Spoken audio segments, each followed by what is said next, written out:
Uphuma ngomnyango wahamba 15 to 20 minutes ethi uyofuna usizo because mina ngithi ngifuna imoto ungifonela umngane wami ngefoni yami waphuma nefoni yami nefoni yakhe wahamba wangishiya endlini kanjalo ngilimele ngikubuhlungu la isimo. So abuye after 15 to 20 minutes ngingaphosisi abuye sethi usizo ulitholile mayebuye ethi usizo ulitholile isikhashanyana kuqhamuka imoto yomunye umfana o driver o Uber nyamazi ngazi ukuthi imoto ka Uber ngaleso sikhathi ayihamba ngayo lo mfana.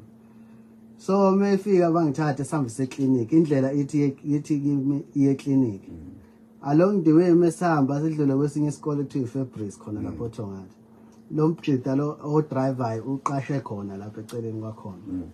So ngikhala ngamanzi ngithi ngicela bangipha amanzi ngifuna ukuphuza amanzi lento ngaleso sikhathi yangidla la aphuma ubhuti emotweni alandele nosisi bangishiye emotweni.